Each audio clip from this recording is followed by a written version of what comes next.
bien jusqu'au moment où on ne vit plus bien. Une histoire que vous et moi connaissons bien entendu. Or, lorsque Eran est tué dans les fournaises de Ur-Kasdim, la réaction de Terah est univoque. Elle n'est pas équivoque.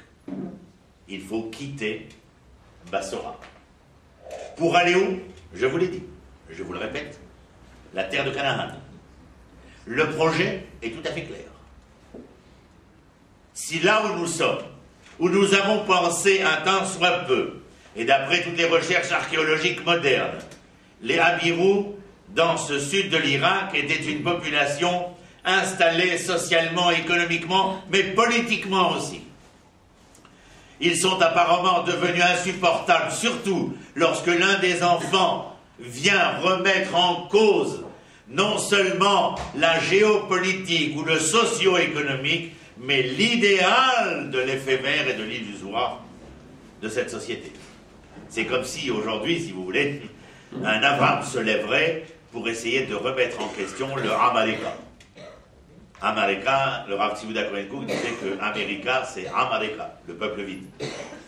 Parce que c'est le peuple du par-être. Lorsque les Hébreux sont êtres. D'ailleurs, vous vous rappelez, tout petit en classe, je ne sais pas si vous vous rappelez, on nous parlait continuellement, messieurs, mesdemoiselles, mesdames.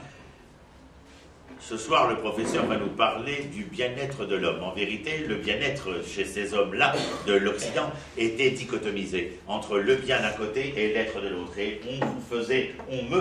on nous faisait conjuguer les verbes avoir en voulant nous persuader que plus nous aurions, plus nous serions.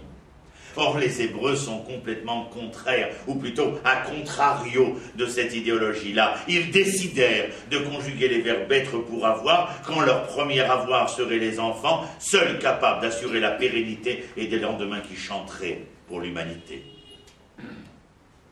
C'est beau, mais c'est réel. Il faut le faire.